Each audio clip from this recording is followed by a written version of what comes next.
Hi, this is Paul.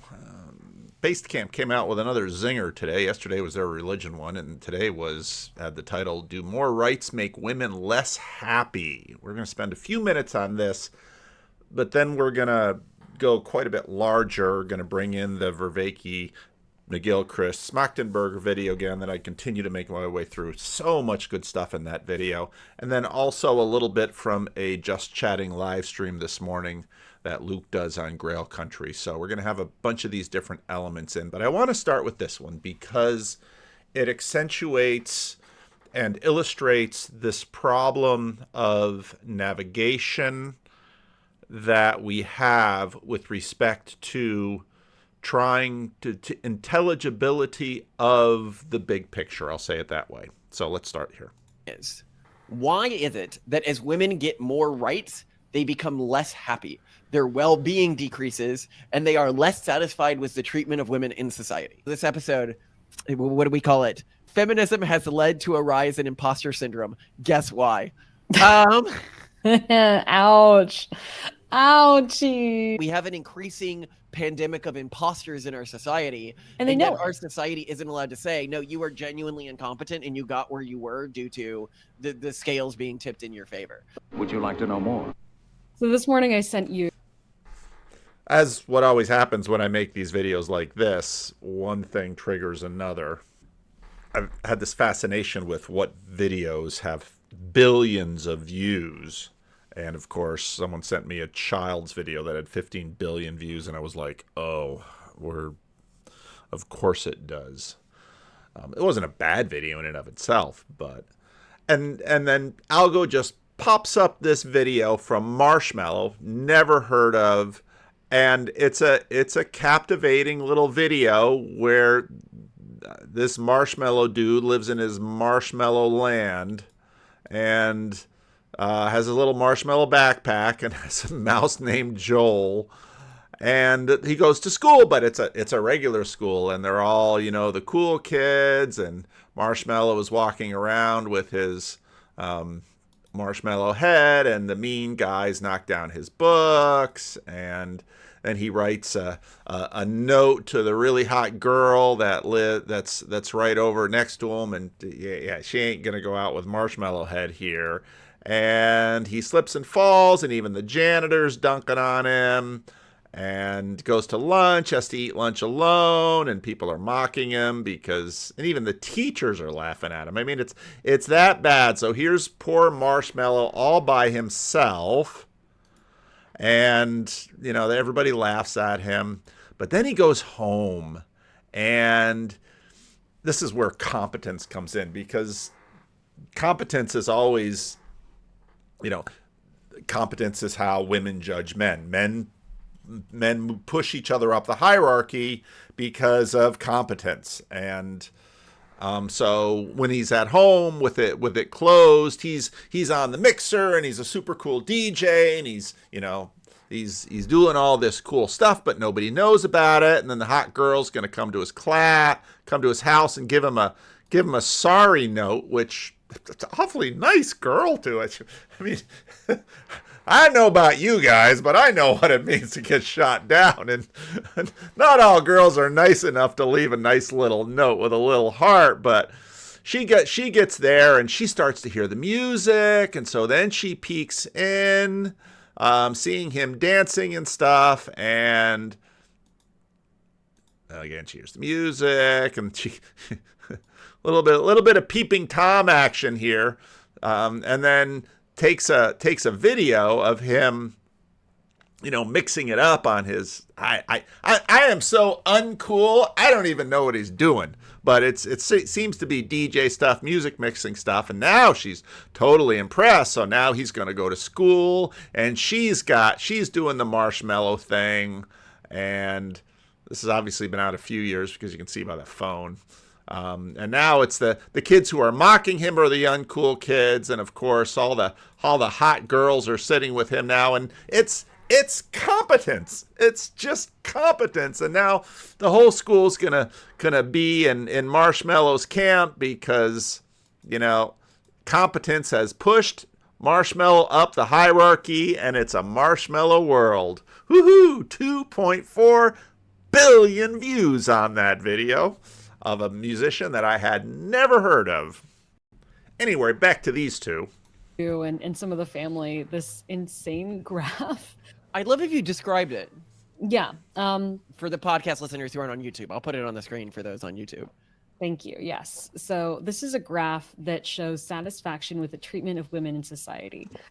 It's a Gallup poll. So this is, pretty mainstream US based polling company that theoretically has rigorous methods. And they asked US adults, both men and women, are you very satisfied, somewhat dissatisfied, or very dissatisfied with the way women are treated in society?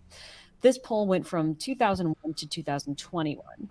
And if we're looking at men, the rate of satisfaction with female treatment went from 80% this is very or somewhat satisfied. So basically any level of satisfaction went from 80% to 61% from 2001 to 2021. For women, it went from 61% to 44%. So fewer than half of women in the United States now are satisfied with the way that women are treated. In 2001, it was kind of low at 61. It actually went up to 69%. And you actually see this with other things. There's a well-being index. You see a similar thing. Yeah. Actually, there was a study that was like a meta study that looked at a lot of studies on things like happiness ratings of women and stuff like that. Mm-hmm. And a quote from this study was, women have traditionally reported higher levels of happiness than men, but they are now reporting happiness levels that are similar to or even lower than those of men. The relative decline in well-being holds across various data sets and holds whether one asks about happiness or life satisfaction. Yeah, and I'm not going to go around like defining feminism or talking about where we are in feminism because I'm not an expert in feminism, and I frankly don't really care that much how we're going to like talk about it or what academics are saying because that's not reality. But I would say, and I think it's like most people would agree, that at least in the United States where this poll took place, there are more privileges for women in society and more preferences in terms of hiring, in terms of university, in terms of political favoritism, et cetera, than ever before. Like we are at an all-time high. Well, I mean, look at the rate of women in college compared to the rate of men in college. Look at the grades that women are getting in high school, middle school, kindergarten. Yes. So the question is, look at suicide rates for men. Why is it that as women get more rights, they become less happy? Their well-being decreases, and they are less satisfied with the treatment of women in society. I have a hot take. So okay, I think I'm correct. So like, here. Prove to me that I'm wrong because I also love being proven wrong. I don't think this is about rights. And remember, this is a question about treatment and not rights. I think that we reached a level of equal rights, like statutorily speaking, legally speaking, a long time ago, way before this survey ever started. So we're not even looking at women's rights being affected. What we're looking at is how women are treated. And what we have seen change over the period of this study from 2001 to 2021 is a change in female favoritism. And I think that is the toxic thing. I think that favoritism or privilege creates entitlement, and entitlement breeds dissatisfaction. And I think Okay, they're going to go on talk about this. It's only a half-hour video. It's not very long. Expectations are preconceived resentments. But what was interesting to me about this is that these spirits move through our culture. Women are poorly treated. Women are poorly treated. People hate this group of people. People hate. Anti-Semitism is on the rise. Suddenly you see anti-Semitism everywhere. Black Lives Matter, that went through the culture. All of these things go through the culture. And then, of course, someone like Steven Pinker or someone will say, well, we're going to measure this and we're going to look at well-being. But they're not looking at well-being. They're looking at how people perceive satisfaction with the treatment. This stuff is so vague and so subject to a sense of, well, how on earth, which women, what women, where women, etc., etc., etc. Here's a go-to story of mine. Preachers always have these go-to stories, and it's Mabel, and a number of you have heard me use the Mabel story. In fact, I used it with Peter Boghossian out in London in that little video that Peter Boghossian and I made together. It's from John Ortberg's book, The Life You've Always Wanted. And it's a story of a woman who is living an absolutely horrible life in a terrible nursing home, but she's very, very happy. And the person who visits her is just blown away. I'll just read a little bit of it. I don't know why I spoke to her. She looked very likely to respond, less likely to respond than most of the people I saw in that hallway, but I put a flower in her hand and said, "Here's a flower for you. Happy Mother's Day." She held the flower up to her face, tried to smell it, and then she spoke. And much to my surprise, her words, although somewhat garbled because of her deformity, were obviously produced by a clear mind. She said, "Thank you. It's lovely. But can I give it to someone else? I can't see it, you know. I'm blind." I said, "Of course." And I pushed her in her chair back down the hallway to a place where I thought I could find some alert patients. I found one and I stopped the chair. Mabel held out the flower and said, "Here, this is from Jesus." That is when it began to dawn on me that this was not an ordinary human being. Later, I wheeled her back to her room and learned more about her history. She had grown up on a small farm that she managed with only her mother until her mother died. Then she ran the farm alone until 1950, when her blindness and sickness sent her to the convalescent hospital. For 25 years, she got weaker and sicker with constant headaches, backache, stomachache, and the cancer came too. Her three roommates were all human vegetables who screamed occasionally but never talked. They often soiled their bedclothes, and because the hospital was understaffed, especially on Sundays when I usually visited, the stench was overpowering. Mabel and I became friends over the next few weeks, and I went to her once or twice a week for the next 3 years. Her first words to me were usually an offer of hard candy from a tissue box near her bed. Some days I would read her from the Bible, and often I would pause where she would continue to recite the passage from memory, word for word. On other days, I would take a book of hymns and sing them to her, and she would know all the words of the old songs. For Mabel, these were not merely exercises in memory. She would often stop mid-hymn and make a brief comment about the lyrics she considered particularly relevant to her own situation. I never heard her speak of loneliness or pain, except in the stress she placed on certain lines in a certain hymns. It was not many weeks before I turned from a sense that I was being helpful to a sense of wonder, and I would go to her with my pen and paper and write down the things she would say. During one hectic week of final exams, I was frustrated because my mind seemed to be pulled in 10 directions at once with all of the things that I had to think about. The question occurred to me, what does Mabel have to think about hour after hour, day after day, week after week, not even able to know if it's day or night? So I went to her and asked, "Mabel, what do you think about when you lie here?" And she said, "I think about my Jesus." I sat there and thought for a moment about the difficulty for me of thinking about Jesus for even 5 minutes. And I asked, "What do you think about Jesus?" She replied slowly and deliberately as I wrote, "I think about how good he's been to me. He's been awfully good to me in my life, you know. I'm one of those kinds who's mostly satisfied. Lots of folks wouldn't care much for what I think. Lots of folks would think I'm kind of old-fashioned, but I don't care. I'd rather have Jesus. He's all the world to me." And then Mabel began to sing the old hymn, "Jesus is all the world to me." This is not a fiction. Incredible as it may be, a human being really lived like this. I knew her. How could she? Seconds ticked and minutes crawled, and so did days and weeks and months and years of pain, without human company, without an expectation of why it was all happening, and she lay there and sang hymns. But how could she do it? The answer, I think, is that Mabel had something that you and I don't have much of. She had power. Lying there in that bed, unable to move, unable to see, unable to hear, unable to talk to anyone, she had incredible power. Here is an extraordinary human being who receives supernatural power to do extraordinary things. Here was an entire life consisted of following Jesus as best she could in her situation. Patient endurance of suffering, solitude, prayer, meditation on scripture, worship, fellowship when it was possible, giving when she had a flower or a piece of candy to offer. Imagine being in her condition and saying, "I think about how good he's been to me. He's been awfully good to me in my life, you know. I'm one of those kinds who's mostly satisfied. This is the 23rd Psalm come to life. The Lord is my shepherd, I shall not want." For anyone who really saw Mabel, who was willing to turn aside a hospital bed because it became a burning bush, a place where this ordinary, pain-filled world was visited by the presence of God. When others saw the life in that hospital bed, they wanted to take their shoes off.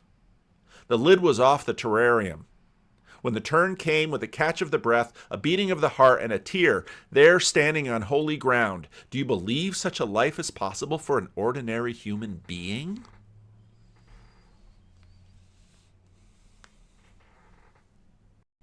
This conversation between John Vervaeke, Ian McGilchrist, and Daniel Smachtenberger is just a tremendous conversation. There's so much good stuff in it. And they are wrestling with the world and the question of Mabel and the meta crisis. Daniel Smachtenberger at one point nicely sort of walks out what we are looking at. And Ian McGilchrist, of course, John, many of us are pretty familiar with John, and I think John is particularly clear and succinct and powerful and straightforward in terms of his views on the meaning crisis and what this means. McGilchrist, he's been around a while, and if any of you know anything about Alfred North Whitehead, process theology, there's a lot of process theology in his work too. But they're wrestling with this question: can the world be saved? But the whole time, you have to sort of wonder, what do we mean by the world? Towards the end of the section, can we imagine a civilization with wisdom to steward exponential power? Where should we jump in? Relatively close to evolutionary motivations. That you can't apply apex predator theory to sapiens and have a biosphere that doesn't self-destruct, because a polar bear can't make nukes, and an orca can't kill all the fish in the ocean, but we can do both. And so we're obviously not an apex predator.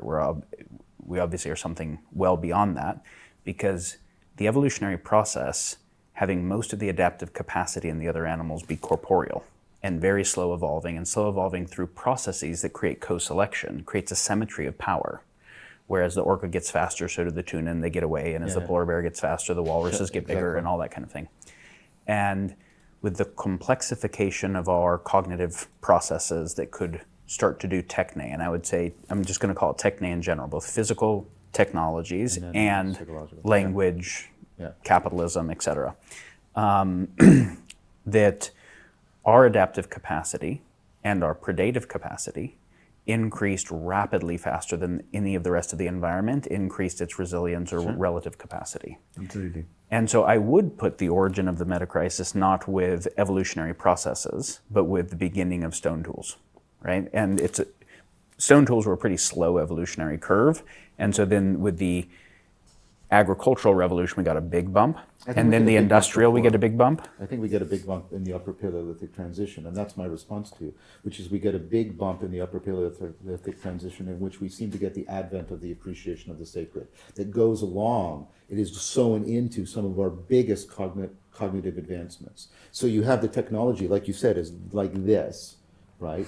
And then we get this bump, right? And we get projectile weapons, we get calendars, but we also get music. We also get representational art. We've seen Here's my argument. Actually, it's you're making it. Okay. Good. Humans have been a very mixed bag, from a ethical perspective of the only creature that really. Now, before we get there, again, I want to just point out that one of the things that has. I think people from other ages, when they look at these conversations, would say, wow, this, every time we use this word, this evolutionary model, this evolutionary picture, this is in the way that, in a sense, Christianity dominated past ages, whatever version and form of Christianity was in that locale at that place. That dominated the analysis. And now, of course, it's evolutionary. But now, of course, he's going to, evolutionary. So you have this picture, we have this story of, and it comes with a worldview.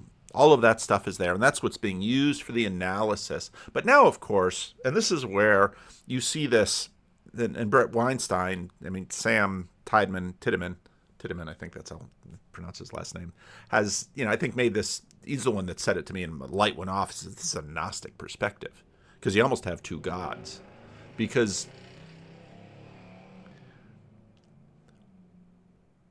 we're not, think and then talk. Something happened in the 19th century where there was a split. And in the 19th century basically said, okay, we're going to use all these new evolutionary tools for science and history, and then we're going to use the Bible for ethics. And that kind of held sway into the Cold War. And then you have the new atheists that at the Cold War basically wanted to say, no, we can't use the Bible for ethics. The Bible has terrible ethics. But the truth is, and this is sort of Tom Holland's observation, and others have made it too, people often, that actually what we sort of did was money launder the ethics of the Bible. So that, no, it's Christian free, but anybody looking at it said, no, that ethical imagination has been a continuation of the Christian. So now we're going to critique the ethical, the evolutionary with the ethical. And you see this all the time with Brett Weinstein stuff, and it's almost, you can't get away from it, because the moral imagination has in fact already been baked by Christianity in the West, and that via the colonial period, Jesus has been smuggled in. So much of that Christian ethical stuff has been smuggled into other cultures. I'm not saying there weren't ethics in the other cultures. I'm not saying you couldn't find points of contact between others' ethical systems from Christianity, but you have to understand Christianity went a long ways in the first few hundred years, and I think with successive iterations of it going through the culture, Jesus has continued to shape the moral imagination. And so in many ways, the Western moral imagination that has been deeply formed and shaped by Christianity continues to impact the moral imagination of the world. Of course, you have the Columbian Exchange, you have globalism, and a lot of this conversation is dealing with the East-West tension. You have the anxieties about, really about self-centeredness that we have in the West, again, brought to us from Jesus, this bias towards the other that has led to this entire dance of Western civilization with respect to pluralism. There's so much there, but let's keep going. Scientifically optimized torture to have the most subjective suffering possible, but also the only one that will sacrifice itself for other species and that can make the... And again, the focus also on, the evil is the... It's so funny that eternal conscious torment. It was just a few years ago that I heard that come in. And everybody, well, that's what hell is. It's eternal conscious torment. It's like, is that what hell is? Or is that what people with our ethical package understand and interpret hell to be? Eternal conscious torment. That is sort of the absolute, that is the most, and again, I read the story of Mabel. The story of Mabel has power because of that implicit, assumed, ethical understanding of what great evil is. Great evil is eternal conscious torment. Conscious torment. That's pain is the problem. As Lewis, of course, wrote The Problem of Pain. The vow of the Bodhisattva, right? Yes. Our abstraction allowed us to socialize torture, to have the most subjective suffering possible, but also the only one that will sacrifice itself for other species and that can make the vow of the Bodhisattva, right? Yes. And it's so funny because, again, well, we're not going to say, well, isn't that exactly what's at the center of the Christian religion, which is Jesus dying for his enemies on the cross? But we're going to pick the other one, the Bodhisattva. We're going to name that one because, well, then, if you say Christian, anything but Christian, that's almost, although not in this conversation, McGilchrist a number of times basically says, the Christians kind of did it. And John Vervaeke will often point to the Christians stealing the Roman Empire. And it just points, all of this stuff, the scalability issues, all of these things, the Christians did it, but can't anything but Christian now, ABC, anything but Christian, but, and please do not I don't know Daniel Smachtenberger at all. John Vervaeke is definitely not that way. I mean, if anybody is kind and generous in these conversations, it's John. So, but that's that cultural assumption beneath it.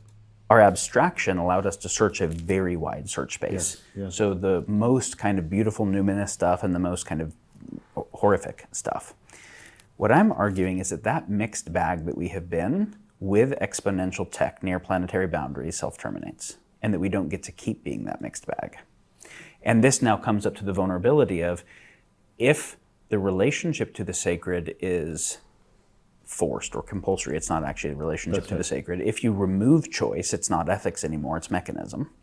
And so there's a vulnerability in the recognition of act. And again, if you don't watch the whole thing, I mean, that what they talked about with respect to the sacred and voluntary and love, just amazing passages in this conversation were really, really good. And I'm probably going to come back and play some of those later because, even the little internal debates we have here in the corner, so many of them revolve around there because we always have this sort of left-brained temptation to, well, let's turn the heat up on them a little bit to get them to comply.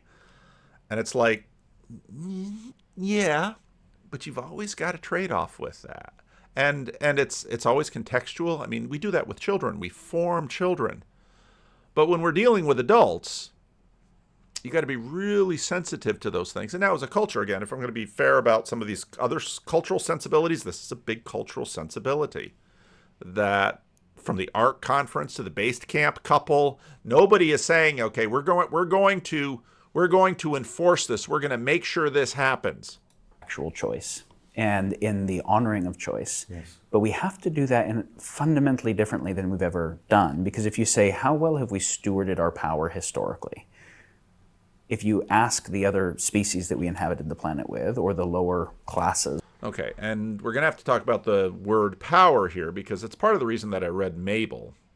Because what the Mabel story highlights is, I really liked, Greg Boyd used to have this thing that he did with his sermons.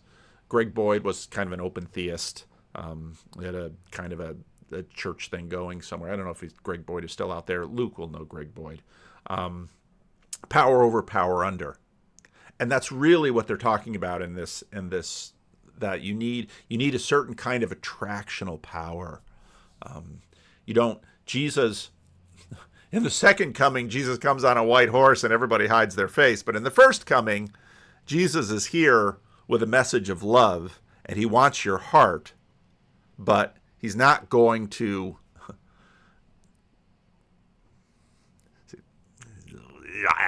stuff gets so complicated. That's the kind of power we're talking about. Within civilizations or whatever, that mixed bag stewarded it pretty poorly in many places.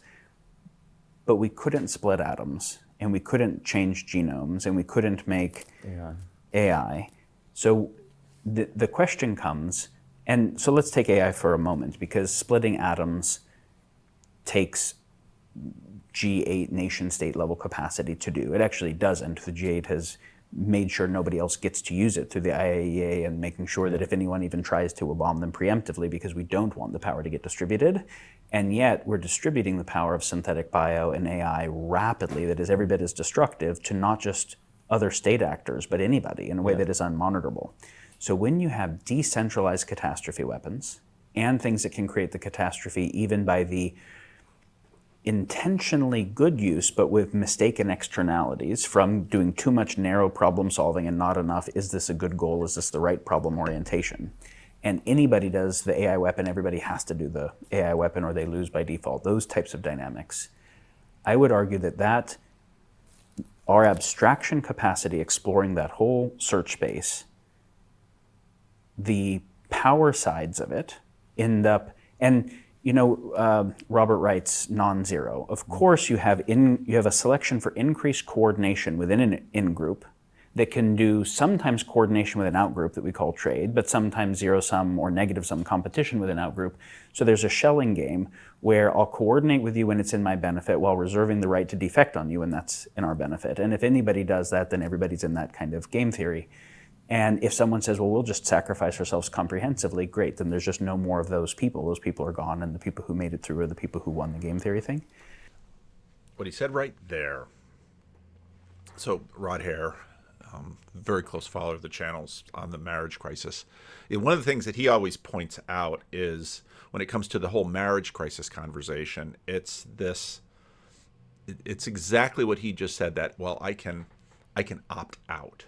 And once you have that I can opt out, you fundamentally change the kind of relationship that you have, and that's with respect to marriage. And then, of course, Daniel Smachtenberger, a number of times in this video, also talks about the fact, or the game theory thing, that, well, if you in fact are optimally generous and you're not self-protective, you will lose and you will go away. This is, so he mentioned the bodhisattva, but this is very clearly the point of the crucifixion and the resurrection. Now, Jesus did not at every moment act this way. There were times that people wanted to grab Jesus and make him king. Nope, slipped away. Other times that people wanted to grab Jesus and kill him. Nope, slipped away. So in other words, he did it on his own terms, and he did it with the proper context that he wanted, which was outside Jerusalem, like a prophet. I mean, he says that again and again. He certainly had, and he goes to Jerusalem at a particular time. I mean, it's very clear. You read the Gospel of Luke, Jesus knows exactly what he's doing. He knows exactly what's going to come. All of the Gospels portrayed Jesus as very much in charge of that whole situation. And so the suggestion is that this point that Daniel Smachtenberger makes isn't necessarily true. And it isn't necessarily true, again, because of sort of the dual universe, where you've sort of got the bottom half, let's say the left brain, but then you've got the right brain. And they can kill Jesus' body. But Jesus the meme is a whole lot harder to kill. Now, the resurrection, of course, is then this moment of incredible revelation, because the resurrection is the physical sacramental instantiation that actually God is active, involved, watching, and has a say in this. Part of what's remarkable about this conversation, they bump into it a number of times. I don't know if I'll have the patience or the time to... I could spend weeks taking apart this conversation. There's so much good stuff in there that bears attention and talking about. Again and again and again, one of the things they bumped into in this conversation is this kind of has to come from above. And that's sort of mirrored in the master and his emissary model that McGilchrist, that this isn't something that many of these conversations recognize. We'll just use, again, there's plenty that can be critiqued about this model, okay, but let's just use the model because I think it's powerful, and I think it works out fairly well. The real challenge is that we want to ensure that the left brain, the right brain, I'm dyslexic, and so it's torment for me to use the left and right for this. I have trouble keeping them straight. The exaptation of my dyslexia for Ian McGilchrist's theory is really hard. I could really use some different names. Let's say the master and the emissary. I'll use those names because when I do left and right, I always get them. Most of these conversations are about looking for an emissary process to ensure the master's program. Now, that is in itself not a bad thing, because that is in fact how the two functions need to work. But the anxiety, the demand, the insurance again and again and again, these are all emissary modes of accomplishment. And via, I'm a Calvinist, you'll see this in some of the Randos conversations that are going to be coming out in the next few weeks. They're already in the membership section for $3. There you go, $3. That's all I ask for. Look at me shilling my own channel. A couple of you are proud. So Vanderclay, it's been way too long since you've sold this thing.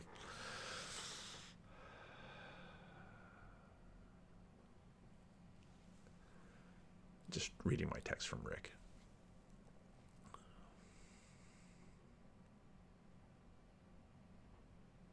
It's all gift. It's all grace. That was the power that Mabel points to. And it comes from above. It comes from the master. And this thing scales. And so Jesus, in his emissary type role, gives himself over to the master.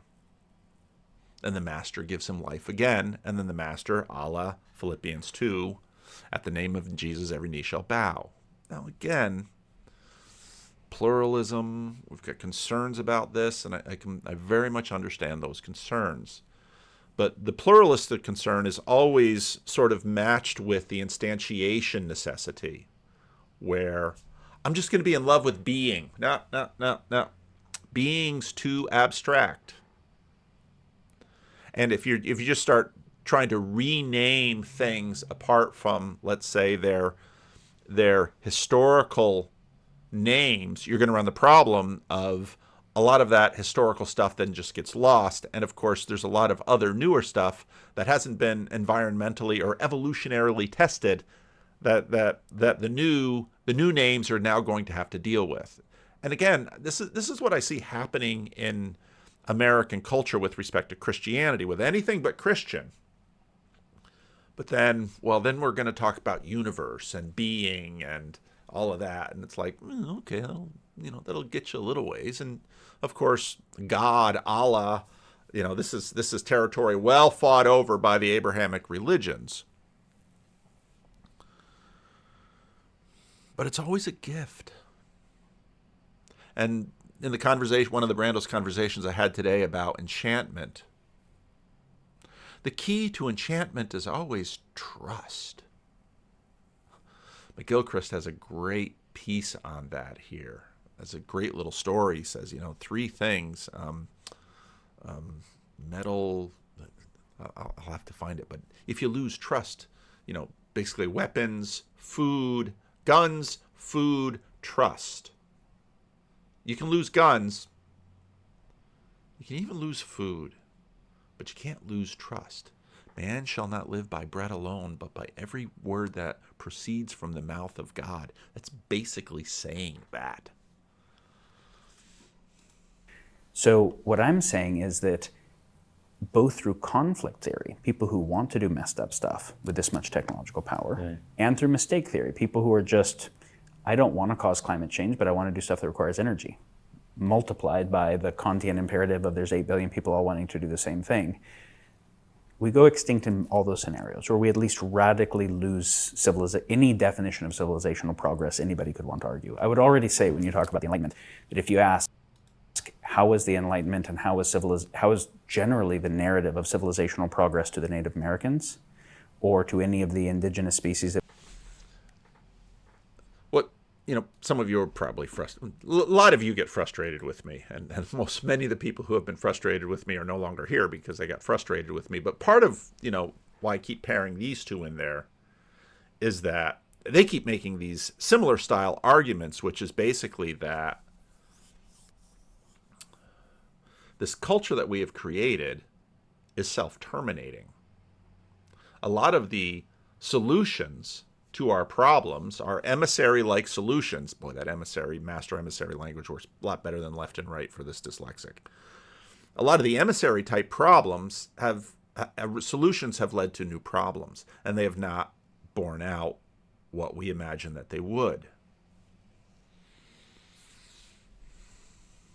This video is almost 3.5 hours long, and there's like no wasted time in this video. It's all really good, but I'm gonna have to pick and choose because I don't have 10 hours to deconstruct this 3-hour video. At this point in the video, about 2 hours and 24 minutes towards the end of the section, McGilchrist basically gives a kind of a process theology sermon, which is really a beautiful sermon. It's a remarkable section in the video that really had a lot to it. And possibly blasphemous, but the way in which I think this works is like this. We all know Pascal's wager. Pascal's wager was a simple one. Either there is a God or there isn't. If there is a God, then it's very important that we should recognize and reciprocate our relationship with that God. If there is no God, then it won't do us any harm to behave as if there was a God. But I think there's a third possibility, which is McGilchrist's wager. And it has the first two of Pascal in it, but there is a third one, which is that maybe we play a role in the development, the evolution, the furtherment, the fulfillment of whatever is divine. And if that's the case, then once again, we have an incredibly ennobling obligation, which is to make sure that we do help that good progress in the world. So on various... Now, there's a lot you could talk about with respect to that. But generally speaking, a couple of observations. Number one, what he felt, his critique of Pascal's wager was there's not enough ought to it. There's not enough bite to it. And that's one of the things that haunts this conversation, because the world must be saved. And part of the difficulty with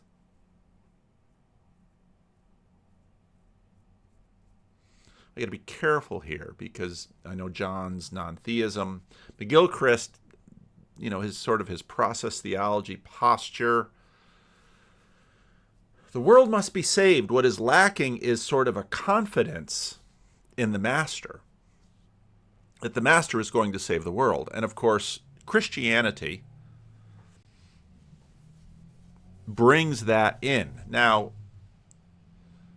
I know that some critique me, that there's not enough obligation in you, there's not enough bite in you. And to that, my answer is always, really? Because if you read something like the Sermon on the Mount, what we see from God is that God is both more in charge and better in charge, and more demanding than we think he should be. So I don't think one can look at Christianity and say, it's kind of lacking in demand. No, I think it's got a lot of obligation and demand in it. But it is framed within a tremendously optimistic vision that the master is well in charge. And this is where I really like the move that McGilchrist places here. Not necessarily just the obligation. But to me, anybody who's listened to my rough drafts for Sundays or my sermons or anything, it's misery, deliverance, gratitude, misery, deliverance, gratitude, misery, deliverance, gratitude. And as Ash pointed out, he says, I thought that was just this really clever trick you did. You got that from the Heidelberg Catechism. I did indeed. That's formation. That it is in fact, you both have the adventure, which means there's real loss and real risk. I mean, we're not just playing games here, but also confidence. And to have both of those things together is sort of the best of both possible worlds. Levels to do with how we dispose our attention, the role we play in repair, the role we play in furthering and bringing about the divine. We can influence things. And we may not be able to stop certain specific wars or whatever, but that's never been part of what is imaged here. Part of what is imaged here is that we, like it or not, are gathered up into something that we have to respond to. And I believe that the reason for there being life at all, and especially human life, is because whatever it is that is the ground of being needs response. It needs that response. And while it can be satisfied by the response of the inanimate world up to a point, what life brings, because I believe all life is... I would take it further and say it desires this response. and, you know, again, my Christian foundations and formations, it desires our response. And this is why you have, in the shape of the Bible, you have all of these, you have Moses back and forth with the Lord over the troublesome children of Israel in the desert. You have Abraham pleading the cause of Sodom and Gomorrah, that, you know, people say, well, you're supposed to be a Calvinist, which they think is some determinist or something. If you want a determinist, go look at the modern. Why is Calvinist determinism a problem, and all of the Sam Harris and these people out there are determinists, and that's okay? No. The Calvinists aren't determinists. At least I'm not a determinist yet. Those questions are just so complex. But the point is that God desires our participation. He desires our fellowship. He desires us to be co-laborers with him. That's the language from the New Testament. And making it meaningful and joyful and is sacred, but also the inanimate is sacred as well. The difference is not that one suddenly is involved with consciousness and the other isn't. I think they're both manifestations of consciousness. But the thing about life is that it can respond enormously much faster and to a greater extent, so that things can move instead of having to wait for this very slow process. With creatures like ours, there can be an acceleration of the well, again, you've got, even with human beings, you've got the genetic level, and then you have the mimetic level, and the mimetic level moves very, very fast, especially now with the internet.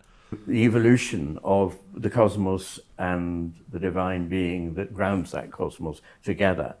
So all in all, there is an enormously optimistic, in my view, and real, and I'm a skeptical person in many ways, but I'm also skeptical of skepticism when it rules things out that we should open ourselves to. And if I'm honest about my thinking, my reading, my experience of life as a person, as a doctor, and so on, I do believe that this is the way the cosmos is and how we relate to it. And that is surely something that brings hope, brings dignity to the human condition.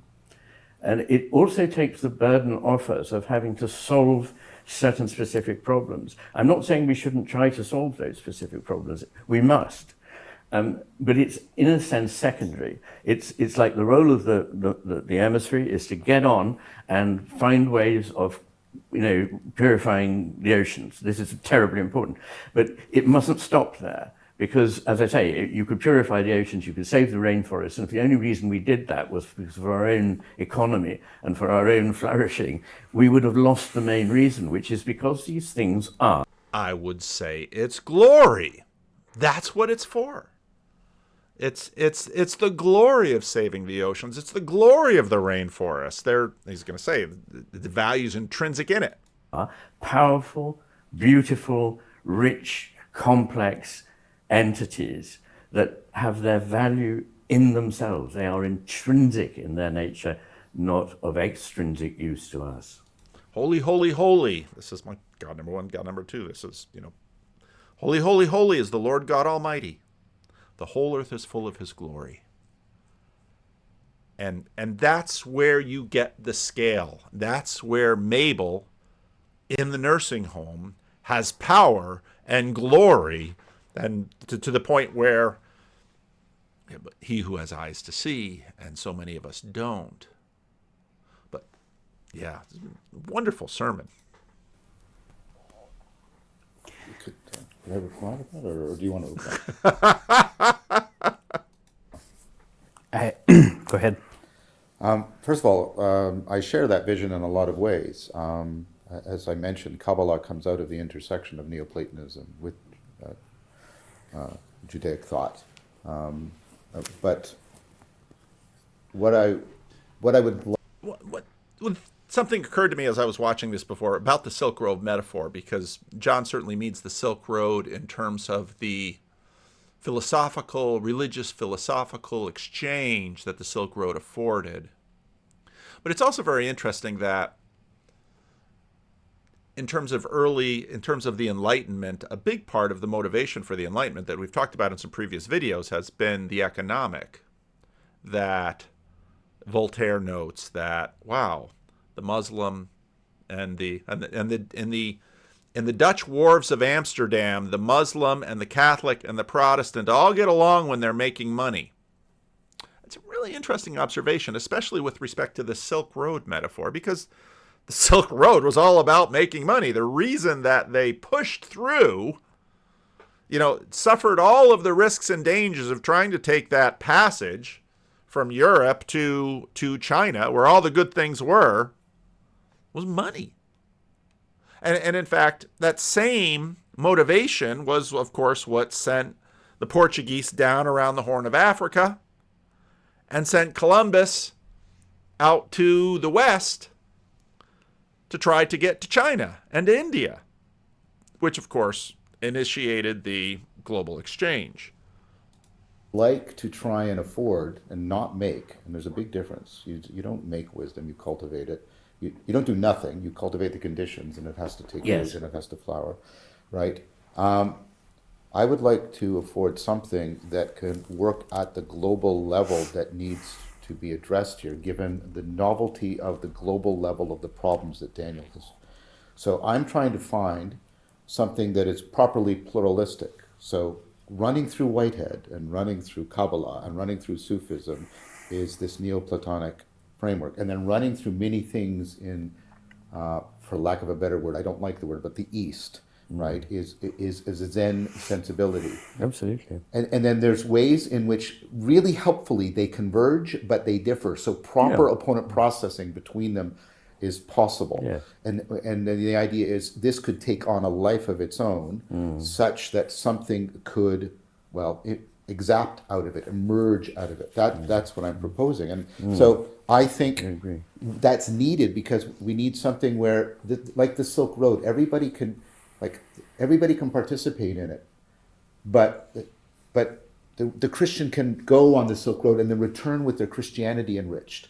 The Buddhists can go on the Silk Road and return and their Buddhism enriched. But there's also something that's a and I'd say that in many ways the corner has had that experience.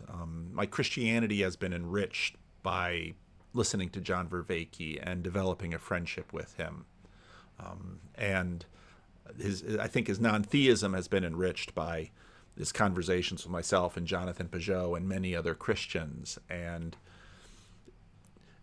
we're at the pluralism always has this dynamic of the one and the many. And I mean, Peugeot, of course, gets at this with his concept of, basically Peugeot's all about the one and the many. It's the one chair, it is a chair, it has many parts, and we just kind of go back and forth. But there has to be an instantiation. And in that sense, even in John's vision here, the Silk Road, the Silk Road isn't itself the thing to be desired, but it's what the Silk Road affords. Live, like at a global level, that is also affording something new to be born. That's the proposal I'm making. I agree with you, and there was nothing in what I said that suggested that it was restricted in its scope. Yes. In fact, I was talking about the way in which we actually have power which is not mechanistic and therefore to do with the effects of individual actions of human beings, but was a relationship with the cosmos, in fact. And, one of the great sayings, of course, is to live the change or be the change that you wish to see. And so in all these movements, I think there has to begin with one's own orientation and one's public commitments. These two go hand in hand. Yes. And you can't create... Okay, and so now we're getting down to, and the next section in this is the problem of scale. And I haven't made my way all the way through the video. You're making my way, and every day I'm having a little bit of this elephant here. But be the change you want to be. So now we're getting down into the, okay, well, how does this? Because again, a lot of the conversations are tending to be emissary anxious emissary pursuits of ensuring the goodness of the master, and any sense of I think widespread human scalability with this is going to have to be building trust in the master and his goodness, and the master's commitment to seeing this through to its glory that we can't even fully envision. And I don't think you get there from evolutionary development, because there's no telos in this evolutionary theory. Wisdom, you can't instill wisdom. It's not like that. But you can follow people or admire people or model yourself on people. We all do this whether we realize it or not. We have people that we have thought exceptionally influential and venerable, that we don't somehow have rules about how to be that kind of person, but we know intuitively there is this kind of a person, and we get moved towards what that is. And so, and that's exactly right. And this is again part of the beautiful thing about this conversation. It comes up again and again, that this realization that this isn't something that you're going to secure emissary fashion in people with a program. We desperately want that, but right there you sort of have the heart of idolatry. Flannery O'Connor has this great character in one of her short stories that thought he could avoid Jesus. He wouldn't need Jesus if he could just take care of sin himself. And the problem with that is exactly what we're talking about here. The point about Jesus is not his utility, it's his beauty. You should want Jesus for Jesus. Okay, I'm speaking as a Christian, and I get the complexity. Sorry, do you want to come in? Well, there's two things about that. One is, yes, there's empirical evidence supporting this. And very recent, that the thing that is singularly most predictive of people aspiring and carrying out an aspirational project, properly aspirational, not utilitarian, but I should be better than I am, is the degree to which they have internalized a sage, internalized a role model. Absolutely. That's the thing, and that's the perspectival exactly thing. And then the second thing is, right, what Thich Nhat Hanh said, the next Buddha is the Sangha. I think there's a way in which the role model doesn't have to necessarily be an individual. It can be a community in a powerful and new way. That is also something we also need that. Yeah. I think that's extremely Protestant.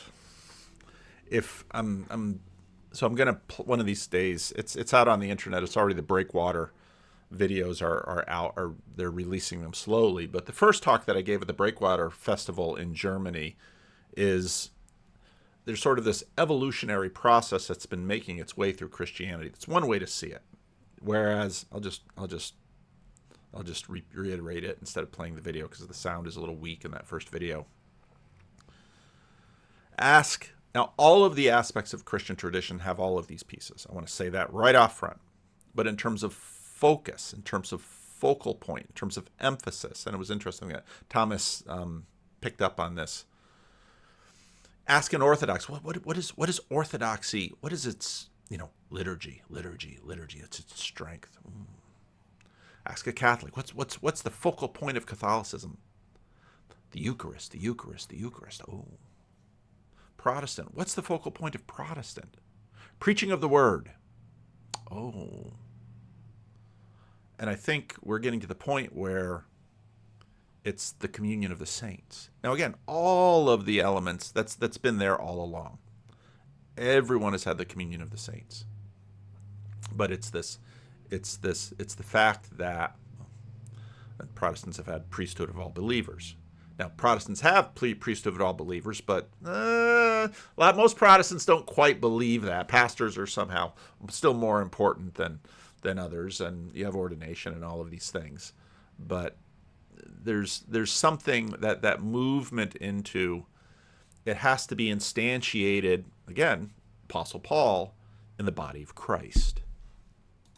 Yes. And if there's going to be regeneration, and tomorrow I'm going to Bristol to take part in the local futures symposium, the idea there being that if there's a future for us, we must generate it locally. We mustn't rely on the global everything to supply us. We must start growing our food locally, trusting and using the contributions and gifts of those around us, not just through an abstract machine like Amazon. Now, I mean, that may be difficult, but it's an important aspiration. And of course, if you know anything about Gandhi, the homespun, et cetera, et cetera, I see that as being deeply symbolic, but that's where I lead into the other conversation. Because again, behind this conversation is our anxious emissaries really wondering if the master is up to the challenge. And they're all sort of pointing and saying, it's the master, it's the master, it's the master. But has the master abandoned us? Is the master up to the challenge? This, of course, is this week I'm preparing my sermon for Christmas Eve. And the heart in Christianity of this is the master is up to the challenge because we are not, and the master sends his emissary. And of course, I'm a Christian minister. His emissary is Jesus Christ. Now I want to jump into this video. Now Luke's been one of the things that there have been so many great things over the last 6 years that I've had opportunity. I've had opportunity to go to Europe twice and meet with people and speak in things. I've had the opportunity to go to ARC, and I was really scared. I almost contacted them the few and said, I'm not coming. I feel very uncomfortable in such spaces. I like being down here on the ground with randos. I like being with ordinary people, which means that for me, the thing that I so love about the corner are these little conversations. I mean, Luke in the morning just, starting up StreamYard, and others jump in. And here's another Luke who's on an early Randos conversation, I believe. He's there with his little baby, and he's feeding his baby while he's talking to Luke, and while Chad's working on his drywall, and they're on the Grail Country channel, and this is the knitting. This is down where it is. It's with Luke Thompson figuring out how to do his property management and not spend too many hours with all of the other randos in the corner talking about all of the things Luke likes to talk about. And it's the other Luke who's, I didn't listen to the whole thing, but I believe this is the Luke the painter in Grand Rapids, and he's there with his baby. He's there with his baby. That is so precious. It is so good. And Chad's putting together somebody's shower because, he's going to tile it. And, and I get up in the morning and, I got to continue working on the McGilchrist thing. And I've got to keep my eye on the base, people for a little while. And because there's sort of figuring out, sort of mapping the territory. But boy, if somebody's on just chatting, I'm going to go there and I'm going to hear what they're talking about. And I might just jump in. And the fact that the link is right there. You can just jump in, and it's small still, it's only 15 or 20 or maybe 25 people watching. So you can jump in and meet a new person and see your old friends and have a conversation. And what are we talking about today? Because the conversations are all over the place. This is a reality here. This is hierarchies bind and blind. This is nicely, anybody can jump in. So this has been on my mind for a little bit. So I was actually talking with Gavin this morning about this. We were talking about when I went up to the Ironwood, Michigan for my wife and I to go on vacation, and we went to this place that they make these hats called Stormy Chromers, which are like these cool hats or whatever. Anyways, so that got into was it Chad who put that in their video? That was so cool. Went to the factory there where they make them, and I got some backstory on how they made these like the story under the hat and all this stuff. And I thought this is fascinating. And I started to become fascinated in the town of Ironwood, Michigan. and and so I was like, look, Okay, and now again, I just want to. You've got Mabel, a real person in a real place in a real time, and part of this is why I'm a Christian, and part of this is why C.S. Lewis became a Christian, because C.S. Lewis, in the end, as after he became a theist, he was sort of looking at Hinduism and he was looking at Christianity, and you can read about this in. Oh shoot! Why can't I think of that? It's a Sheldon Van Auken's A Severe Mercy. What a book. I remember reading it for the first time. It was like, oh, that book hit hard. This is Lewis writing to Van Auken. I don't agree with your picture of the history of religion. Christ, Buddha, Muhammad, and the others elaborating an original simplicity.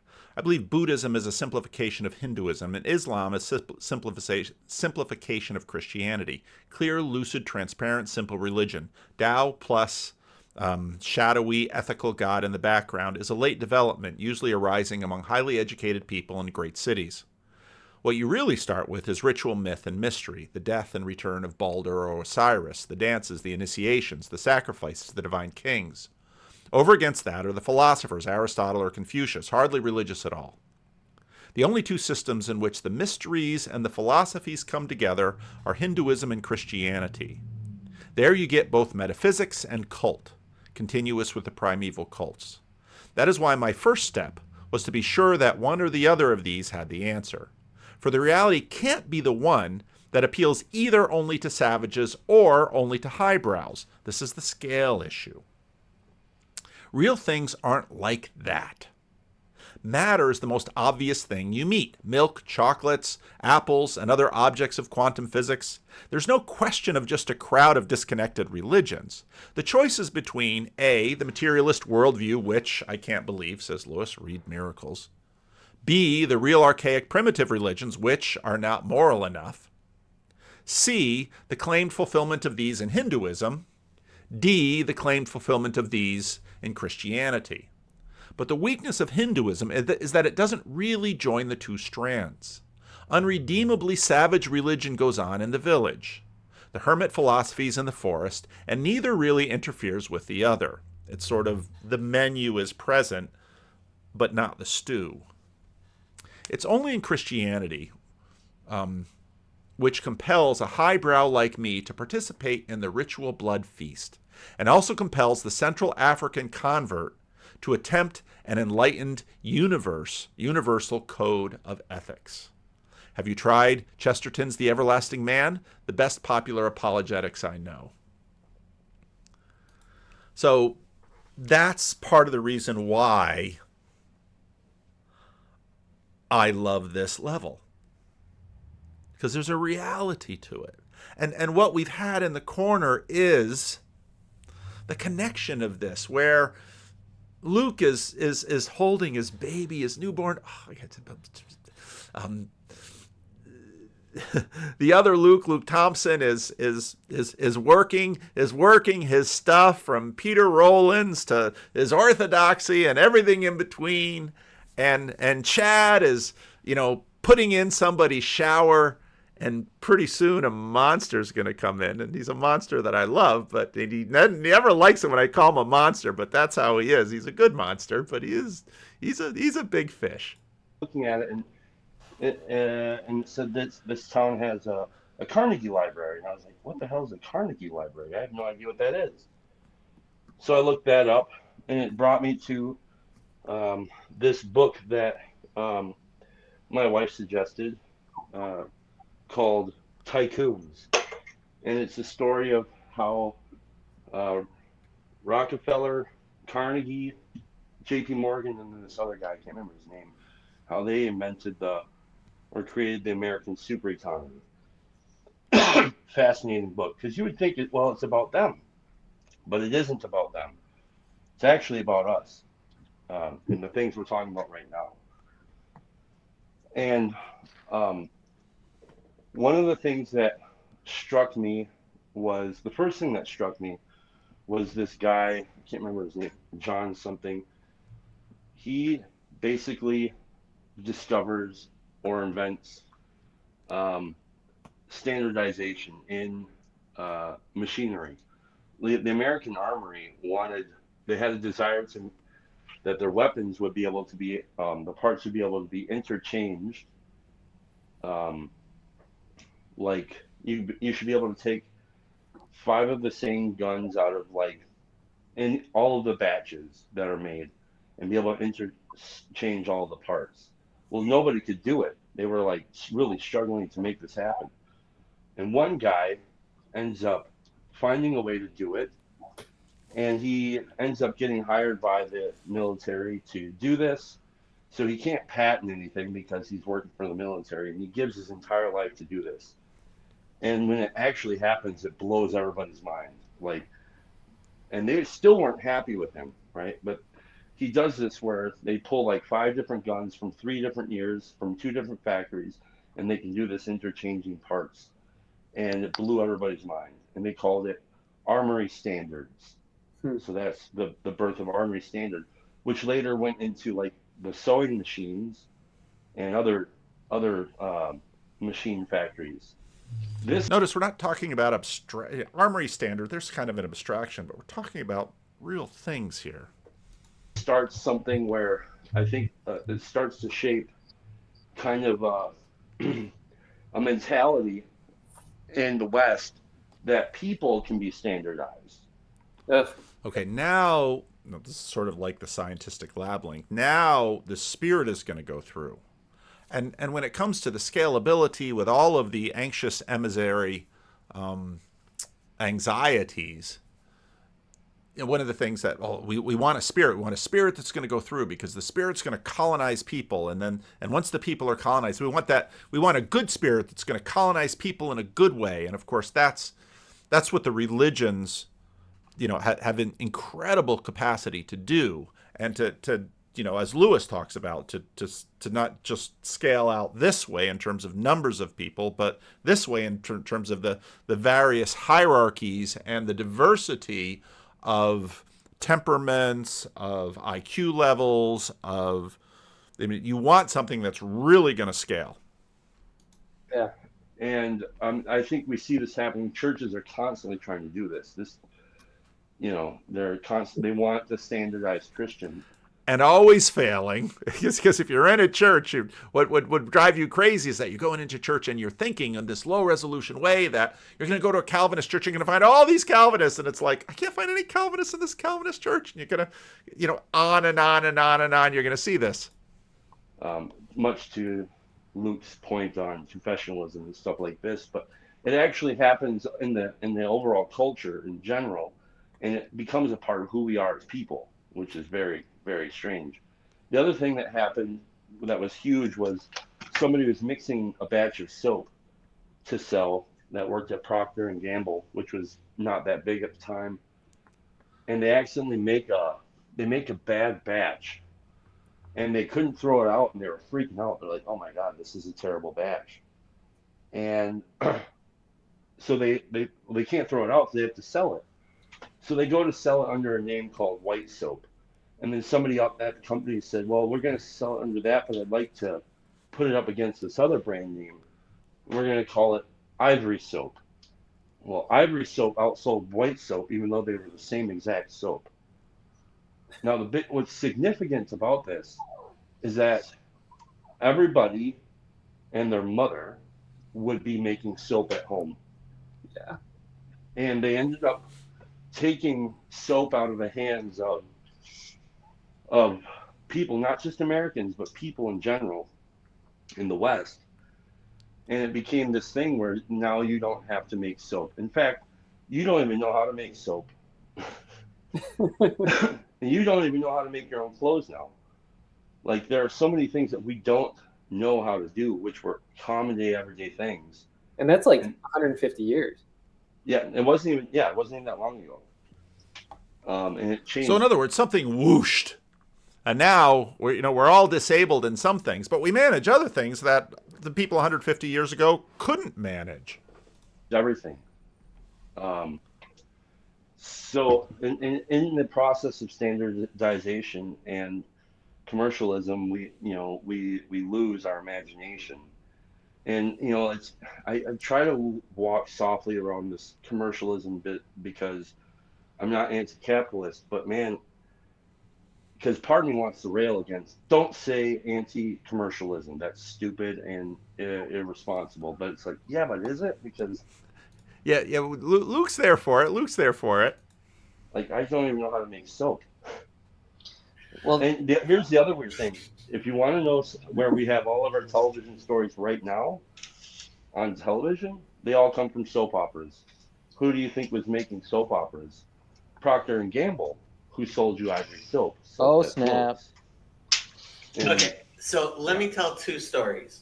no, Okay, fine. I'm just kidding. Go ahead. Big fish in the estuary here. I'd love to hear him. First story, my last name, Faturachi, right? My great-grandfather, this was right at around World War II. I think it was a little bit before World War II. In Iran, they decided everybody has to register for last names because nobody had last names before that, at least not in the Jewish community. But the government mandated you have to get last names. And my Napoleon got it started because, my last name got started in the Netherlands from the Jews because the Jews didn't have any last names. So, in fact, in one family, bunch of Jews were picking Vanderklay quite clearly. Somebody picked a Vandenberg. my great-grandfather went to register for last names, and he wanted to be called son of Elijah. His father's name was Elijah. And when he went to register for that, the registrar told him that his younger brother had already come and registered. And if you wanted to register with the same last name as somebody else, you had to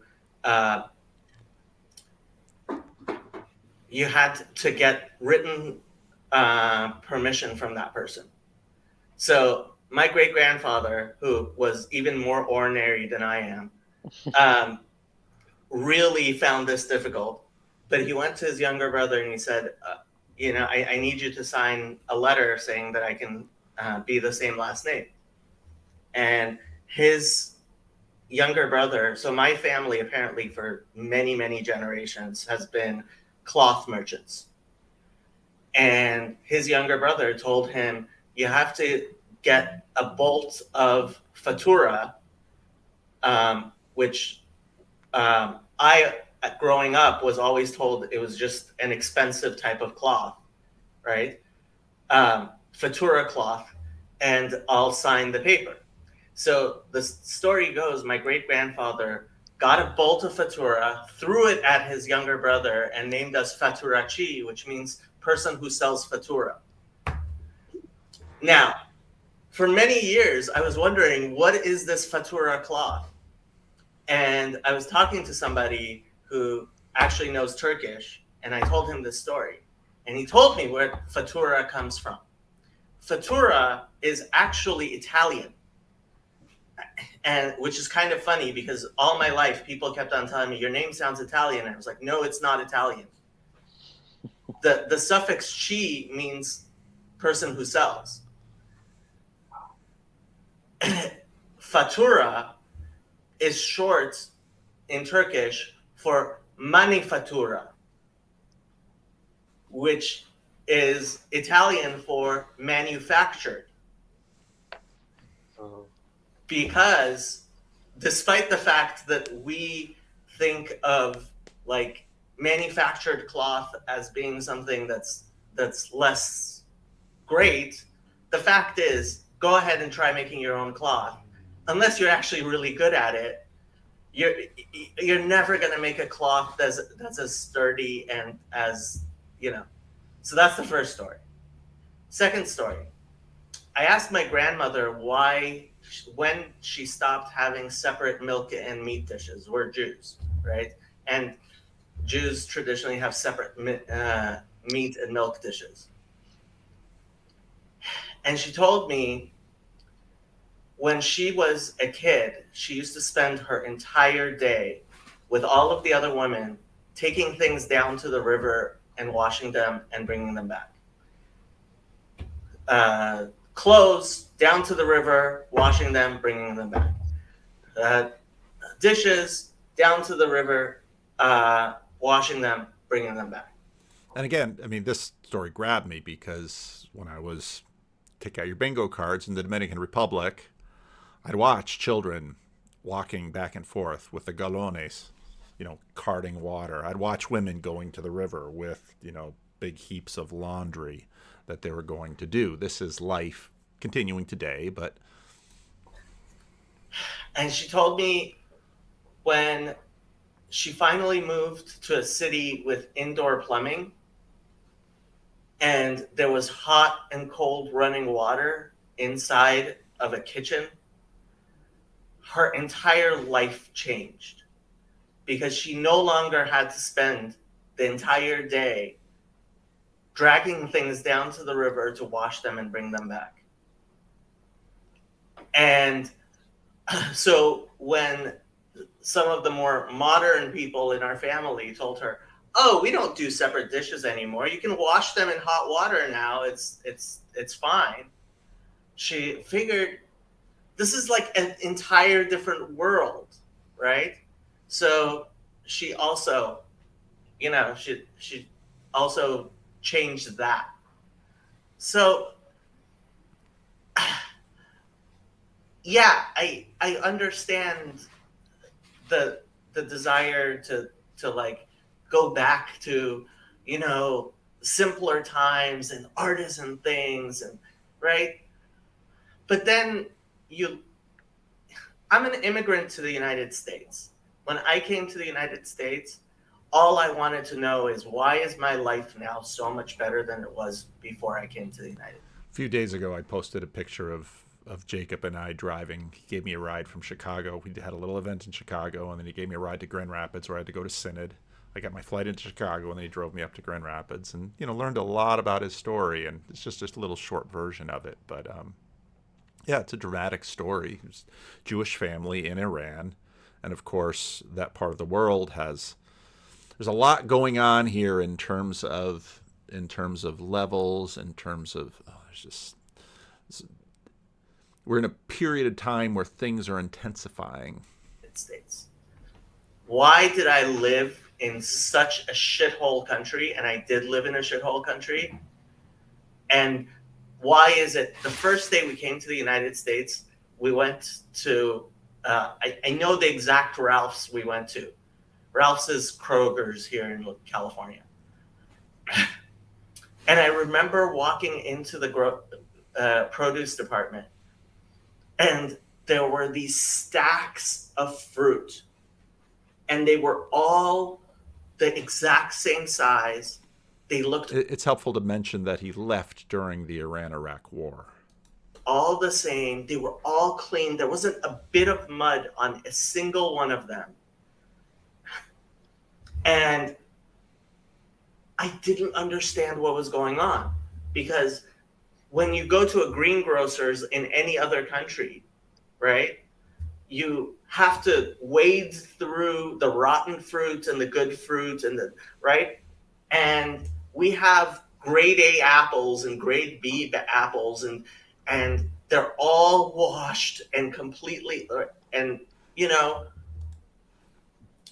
and I just didn't understand how somebody could spend all of that time to just wash all of the apples and all of the oranges and arrange them so neatly and make sure they were all the exact same size. It just, I didn't understand how that could be. It was just wondrous to me. Can I say something about your grandma going down to the river? Sure. So I would imagine that this took place in a time or a period of time where labor and leisure, the lines between them, if we were to differentiate them, were completely blurred. And so in her experience, maybe she, in hindsight, you know, hindsight's 2020, you can be like, oh my gosh, this is saving so much time and energy and effort, and it's extremely efficient and expedient. And these are all terms that we value in a modern industrialized, world that we live in. But I do think that there's blind spots where like we didn't like what was she encountering on her walk down to the river? Did she see the birds? Did she have an intimate relationship? Did she know their calls? Could she identify birds without even seeing them? Okay. Stuff like that. Like I know that that's like nostalgic and all that, but like It is. That's precisely what it is. You're. So Michael Schellenberger. Michael Schellenberger is. I highly, highly recommend, if you haven't spent time listening to him, listen to him. Because what? I think I give up on him. Well, really? No, I listened to a few like or whatever. Because so he's one of these guys who grew up in California as this really, really left-wing guy, and at 16, he decided he was going to be like this green communist, environmentalist guy. And so he decided to go all over the world and spend his time with the people in the rainforests and things like that, right? And he has a very particular view I highly recommend actually listening to. I mean, I hear, what my grandmother really missed out on? Going down to the river with all the other women and spending the day while they were washing, talking to each other and being together with each other. And that's why I think like when on Bridges of Meaning we had the women sitting around knitting, that was one of the most beautiful things that ever happened on Bridges of Meaning, right? Yeah. And frankly, I think it would have been much better if it was people sitting around in an actual room knitting together. But they don't have to be knitting with their own homespun, whatchamacallit, their own homespun thread like Sherry does, even though Sherry was. I don't know if you know Sherry. You must know Sherry. Like, Luke, this may be the first time I've spoken to you. Possible. But no, I did in a series on the imagination. He's done lots of conversations with her. Okay, so Sherry, like she makes her own wool from grass. Like she takes grass and she turns it into sheep and she turns it into wool and she turns it into clothing, right? Yeah. Which is a beautiful thing. And I want there to be people who know how to do that. But at the same time, I want to live in a world of Fatura cloth where I don't have to, because I remember my grandmother used to make our clothes. She used to make our blankets. She used to make, and I loved my grandmother, and my grandmother did a fine job. But you know what? The sweaters she made did not last like the sweaters you go buy in a store. So this is the reason why I bring all this up. It's not to cry for a desire to go back, because I actually really like my job. I like these coveralls that I have. I like all this stuff. What I think the importance of talking about this stuff and bringing it up is like to remember where it is that we came from. And where we're going. And where we're going. Because like here's the thing. I mean, I think we're always blind to the wild card that's out there, because nobody thinks like, oh, like the power can get shut off. Really? Like when I lived in the Dominican Republic, los apagones were very frequent. You don't think the power can get shut off, or at least you don't think about it. Good. Toilet paper, COVID. Yeah. I mean, it's kind of nice you don't have to think about it, but that's why stories are important, I think, to remember these things. It's fascinating to me, because the thing is, we don't see how fast we've moved. We really don't. I mean, to think even 100 years ago, there were many, many people in America who did not have power. It's insane. And now we're just like, yeah, whatever, power. Okay, so Dave says here, like, I don't know, I can see both sides of this. I would love to have a guitar made by a master luthier, but it would probably be like $5,000. I can buy a mass-produced guitar for 700 and actually own a guitar. Yes, but this is like, what's that Thomas Sowell quote, which is in my thing, like, there are no solutions, only trade-offs. Right. The implicit trade-offs of your $700 guitar are nasty, I would say. See, that's It depends on how much you care about what kind of guitar you have. I have a $100 guitar. It does me great. But Chad, you have a guitar. See, this You're is not seeing the trade-offs, though. No, Luke, you're not seeing the trade-off. There's the trade-off Yeah. is no guitar or a guitar. But it's not just Yeah, that. it is. without industrialization, you would not have a guitar. You would not have a home. You would be living like in the shithole that I was.